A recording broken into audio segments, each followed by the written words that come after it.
नमस्कार विद्यार्थी मित्रांनो, पुन्हा एकदा तुमचं हार्दिक स्वागत आहे नवीन अशा व्हिडिओमध्ये. मित्रांनो, आपण जीसीसी टीबीसी टायपिंग परीक्षा किंवा कोणतीही कॉम्पिटिटिव्ह एक्झाम असेल, या सर्व परीक्षांचा विचार करता काही महत्त्वाच्या एमसीक्यू सेटवरती चर्चा करीत आहोत. यामधील पहिलाच प्रश्न आहे, सीसी म्हणजे कार्बन कॉपी. तर बिलकुल उत्तर याचं बरोबर आहे. सीसीचा लॉंग फॉर्म हा कार्बन कॉपी असाच होतो, जो की आपण ईमेलमध्ये वापरत असतो. यानंतर बीसीसी सुद्धा खूप वेगळ्या पद्धतीने विचारलं जातं मित्रांनो. काही वेळेला कार्बन कॉपीचा शॉर्ट फॉर्म देखील विचारला जातो. परीक्षेमध्ये अभ्यास करत असताना मित्रांनो, दोन्ही बाजूने त्या प्रश्नाचा विचार करायचा असतो. फक्त एकाच अँगलने जाऊन चालणार नाही. जसं की हा जो प्रश्न आहे आपल्याला, सीसी म्हणजे काय? Carbon copy. काही वेळेला कार्बन कॉपी म्हणजेच सीसी असाही विचारलं जाईल. यानंतर पहा पुढचा प्रश्न मित्रांनो, ज्यावेळेस आपण ईमेल किंवा जीमेल पाहतो, त्यावेळेस हे आपल्याला इनबॉक्समध्ये कुठे पाहायला मिळतात? तर जे काही नवीन मेल आलेले आहेत. पहा, प्रश्न असा आहे की ईमेलमध्ये काय पाहायला मिळतं? काय शोधायला मिळतं? काय दिसतं? तर जे काही आपल्याला नवीन ईमेल आलेले आहेत किंवा नवीन मेल प्राप्त झालेले आहेत, हे कुठं मिळतात? तर हे आपल्याला इनबॉक्समध्ये मिळतात. यानंतर पहा प्रश्न पुढचा, HTML कशासाठी वापरलं जातं? तर जे काही वेब पेजेस बनतात, दिसतात, हे HTML पासूनच बनलेले असतात. HTML means hyper text markup language. याच्याच पासून या लँग्वेजचा वापर करून वेब पेज डिझाईन केले जातात. प्रश्न आहे, HTML पासून काय बनतं? तर वेब पेजेस बनतात. HTTP चा लॉंग फॉर्म काय? Hypertext transfer protocol. Hypertext transfer protocol. एक वेबसाईटवरती जे काही कम्युनिकेशन केलं जातं HTTPSच्या माध्यमातून, तर हे कम्युनिकेशन करण्यासाठी प्रोटोकॉल आहे आणि त्याच प्रोटोकॉलला HTTP असं म्हटलं जातं. HTTPचा लॉंग फॉर्म काय आहे? एवढंच लक्षात ठेवा, हायपरटेक्स्ट ट्रान्सफर प्रोटोकॉल. यानंतर पहा, जे काही जगातलं पहिलं इंटरनेट तयार झालं, त्याचं नाव काय होतं? ARPANET. एवढंच लक्षात ठेवा. हे जे काही हे फर्स्ट नेटवर्क होतं, ते बनवलं गेलं होतं. मायक्रोसॉफ्ट, गुगल हे नंतर आले. तर सगळ्यात पहिल्यांदा कोण होतं जे बनलं होतं? ARPANET. स्पेलिंग लक्षात ठेवा, एवढं लक्षात ठेवा. यालाच काय म्हटलं? पहिलं इंटरनेट. जे काही बनलं होतं तेच हे होतं किंवा हेच ते होतं. यानंतर पहा पुढचा प्रश्न मित्रांनो, dash dash is not a type of page margin. Page margin कोणतं नाही? लेफ्ट पेज मार्जिन आहे, राईट आहे, टॉप आहे. मात्र सेंटर ही एक अलाइनमेंट आहे. सेंटर ही काय आहे? अलाइनमेंट आहे. ती कुठेही पेज मार्जिन म्हणून ओळखली जाऊ शकत नाही. पेज मार्जिन पहा कोणकोणत्या? Left page margin, top, right किंवा बॉटम, या 4च पेज मार्जिन आहेत. आणि अलाइनमेंट कोणकोणते आहेत? Left alignment, centre alignment, right alignment, justify alignment. या 4ही अलाइनमेंट आणि 4 पेज मार्जिन, या दोघांमधील फरक समजून घ्या मित्रांनो. अनेक वेळा प्रश्न विचारला जातो, बॉटम ही अलाइनमेंट आहे का? तर ही अलाइनमेंट नाही, ती पेज मार्जिन. आणि सेंटर ही पेज मार्जिन आहे? बिलकुल नाही. सेंटर ही काय आहे? अलाइनमेंट आहे. Dash dash can be resized. Page मध्ये किंवा वर्ड मध्ये काम करत असताना डायलॉग बॉक्स कधीही त्यांची साईज बदलत नाहीत. डायलॉग बॉक्स काय करतात? Provide additional information. ते अधिकची माहिती देत असतात आणि त्यांची साईज कधीही बदलणार नाही. जे काही डायलॉग बॉक्स येतात ते कधीही त्यांची साईज बदलत नाहीत. आणि डायलॉग बॉक्स काय करतात? अधिकची माहिती प्रोव्हाइड करतात, ॲडिशनल इन्फॉर्मेशन प्रोव्हाइड करतात. मित्रांनो, हाच प्रश्न कसाही फिरवून विचारला जाईल, आपण मात्र आपल्या पद्धतीनं तयार असलं पाहिजे. यानंतर पहा पुढचा प्रश्न.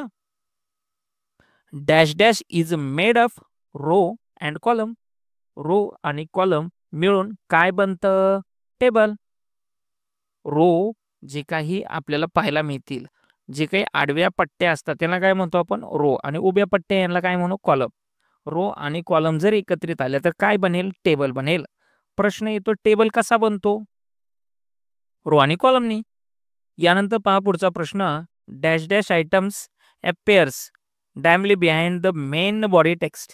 जो काही मेन टेक्स्ट आहे त्याच्या बिहाइंडला, त्याच्या पाठीमागं, जो काही मेन टेक्स्ट आहे त्याच्या बिहाइंडला, पाठीमागं ओरिजिनल टेक्स्टला डिस्टर्ब न करता असतो त्याला काय म्हणतात? वॉटरमार्क. त्याला काय म्हणतात? वॉटरमार्क. वॉटरमार्कला घोस्ट टेक्स्ट असंही म्हटलं जातं. मित्रांनो, या शब्दाला कन्फ्यूज होऊ नका. घोस्ट टेक्स्ट म्हणजेच वॉटरमार्क, जो मेन टेक्स्ट बॉडीच्या पाठीमागं असतो. जो मेन बॉडीच्या पाठीमागं असतो. Is equal to upper functions convert text into capital cases. तो अप्पर केसेस मध्ये कन्वर्ट करतो. तो प्रत्येक त्या शब्दाला, प्रत्येक त्या अक्षराला कॅपिटल मध्ये कन्वर्ट करेल. कोण? अप्पर. अप्परच्याच ऐवजी जर तिथं लोअर असेल तर तो कशात कन्वर्ट करेल? स्मॉल मध्ये. जर प्रॉपर पाहिजे असेल, फक्त वाक्याचं पहिलंच अक्षर कॅपिटल, इतर अक्षर सर्व स्मॉल, तर तिथं प्रॉपर फंक्शन वापरलं जाईल. दिलेलं हे जे काही साइन आहे हे कशाचं आहे? या साइनचा अर्थ असतो ॲटोसम.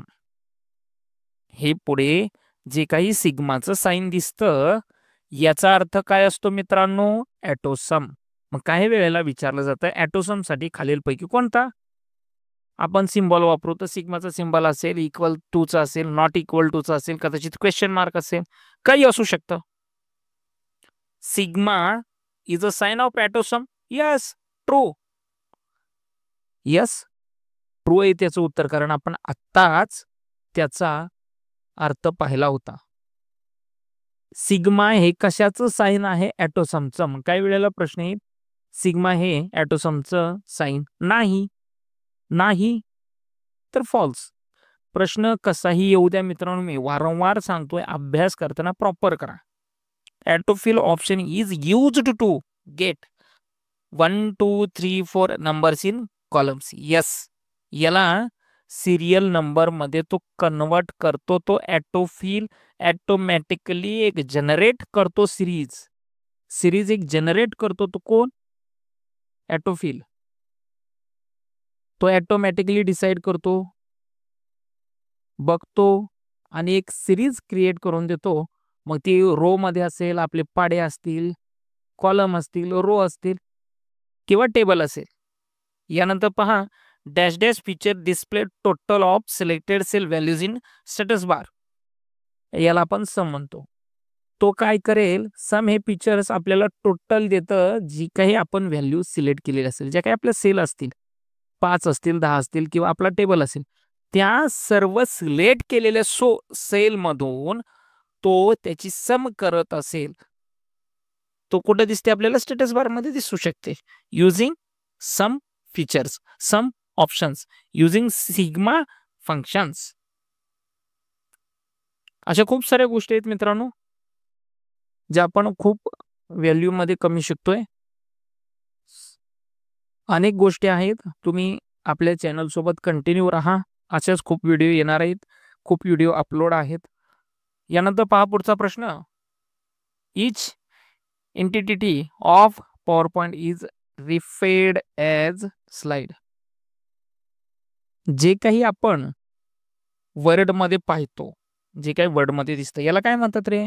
पेज. बरं, जे एक्सेल मध्ये पाहतो त्याला आपण काय म्हणतो? वर्कशीट. आणि जे काही पॉवरपॉइंट मध्ये दिसतं याला म्हणतात स्लाइड.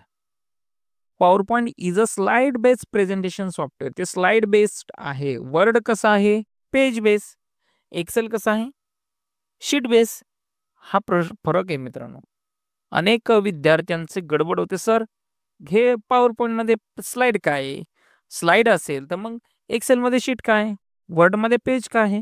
कन्फ्यूज व्हायचं कारणच नाही मित्रांनो. जर आपण प्रॉपर स्टडी केलेला असेल तर प्रश्न येईल पॉवर पॉईंटमध्ये एक्सेल शीटमध्ये आपण फंक्शन वापरू शकतो. अरे पॉवर पॉईंटमध्ये एक्सेल शीटमध्ये कसं काय वापरू शकतो? उत्तर चुकीचं आहे.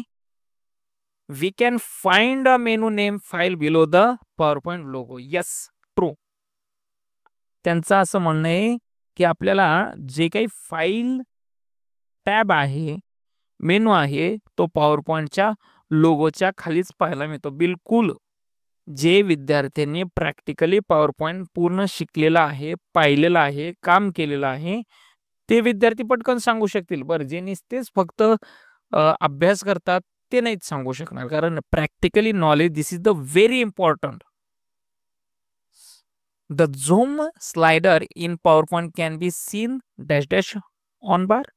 तर तो आपल्याला स्टेटस बार वरतीच झूम हा ऑप्शन पाहायला मिळतो. जो काही आपला स्टेटस बार आहे सगळ्यात खाली बॉटमला राईट साईडला स्टेटस बार वरतीच आपल्याला झूम ऑप्शन पाहायला मिळत असतो. जो की आपल्याला zoom control is on status bar on bottom right. जो राईट साईडला खाली असतो, बॉटम साईडला असतो, राईट बस एकदम तो कोण असतो? झूम. कुठं असतो? स्टेटस बार वरती. मित्रांनो, मी वारंवार सांगतो तुम्ही प्रॅक्टिकली काम करा. यानंतर पहा पुढचा प्रश्न. Zoom in PowerPoint does not related to the printing size of the slide. True. Zoom only changes screen view not print size. Zoom option तुमची प्रिंट साइज कधीही बदलू शकत नाही. तो फक्त व्ह्यू आहे, तो फक्त दाखवू शकतो, पाहू शकतो, बस. झूम आपल्या मोबाईलमध्ये जेवढं होतं पण ते प्रिंटिंगला झूम करून नाही येऊ शकत. बिलकुल नाही येऊ शकत. ते तुम्हाला फक्त दाखवू शकतं. Zoom only changes screen view not print size. Print करण्यासाठी तुम्हाला पुन्हाही सेटिंगमध्ये जाऊन सगळी साईज बदलावी लागते. कोणत्या फंक्शनमधून मी पिक्चर, चार्ट, क्लिपआर्ट, व्हिडिओ यांचा ॲक्सेस मिळवू शकतो? तर साधं उदाहरण आहे, इन्सर्ट मेनूच मला या सर्व गोष्टींची परमिशन देतं. Insert menu provide picture, charts, clip art, smart arts सर्व गोष्टी मला तोच देतो. कोण? Insert menu. आता बघा, इन्सर्ट मेनू इथं हा ऑप्शन देतो. तर काही वेळेला असा प्रश्न येतो की कॉलम मला इन्सर्ट करायचा आहे, तर मग मी एक्सेलमध्ये कोणता ऑप्शन वापरतो? Home menu. तिथं पण गडबड गोंधळ करू नका मित्रांनो. हा, पुढचा प्रश्न. A file having JPG extension presentation file. जर मला जेपीजी हवी असेल तर मी कोणती ती फाईलचा फॉर्मॅट येईल? Image. JPG is compressed image format. Image फॉर्मॅटच आहे, तो फक्त त्याचं कॉम्प्रेस केलेलं आहे, वेगळं काही पाहायला मिळणार नाही. यानंतर पहा पुढचा प्रश्न मित्रांनो. ORG domain code is use for organisational. जे काही ऑर्गनायझेशनच्या साईड आहेत, ऑर्गनायझेशनल आहेत, याच फक्त ORG वापरतात. A file having MPEG extension represent text file. False. MPEG is also video file format not text. A file having PDF extension represent dash dash file. Portable document format. PDF means portable document format. PDF is widely used document file format. मित्रांनो, आपण हा नवीन set पाहिला प्रश्नांचा, उत्तरांचा. जेवढं शक्य आहे तेवढं explanation केलेलं आहे. तुम्हीही चॅनलवरती पहिल्यांदाच आला असाल तर नक्की चॅनलला सबस्क्राईब करा. या व्हिडिओसाठी नक्की एक लाईक करा आणि सदर व्हिडिओ नक्कीच तुमच्या मित्रांसोबत शेअर करा. धन्यवाद.